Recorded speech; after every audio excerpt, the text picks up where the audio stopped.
Hello বন্ধুরা, আপনারা সকলে কেমন আছেন? আশা করি সকলে ভালো আছেন। আজকের এই ভিডিওটির মাধ্যমে দেখিয়ে দিব কিভাবে আপনি টেলিগ্রাম অ্যাপের প্রোফাইল পিকচার ডিলিট করবেন। তার আগে আপনি আমার চ্যানেলে নতুন হয়ে থাকলে চ্যানেলটি সাবস্ক্রাইব করে পাশে থাকা বেল আইকনটি ক্লিক করে দিবেন পরবর্তী সকল ভিডিওর নোটিফিকেশন পাওয়ার জন্য। এর জন্য আপনাকে প্রথমে টেলিগ্রাম অ্যাপে প্রবেশ করতে হবে। তারপর এখানে বাম দিকে উপরে থ্রি লাইন অপশনে ক্লিক করে দিবেন। তারপর এখানে আপনার প্রোফাইল পিকচারের উপর ক্লিক করে দিবেন।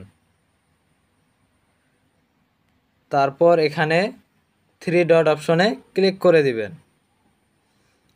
তারপর এখানে একবারে নিচে একটি অপশন আছে ডিলিট, এই ডিলিট অপশনে ক্লিক করে দিবেন। তারপর আবার ডিলিট অপশনে ক্লিক করে দিবেন। এই যে দেখুন, আমার প্রোফাইল পিকচারটি ডিলিট হয়ে গেছে। এভাবে আপনি খুব সহজেই টেলিগ্রাম অ্যাপের প্রোফাইল পিকচার ডিলিট করতে পারবেন। ভিডিওটি ভালো লাগলে ভিডিওটিতে একটি লাইক এবং একটি কমেন্ট করে দিবেন।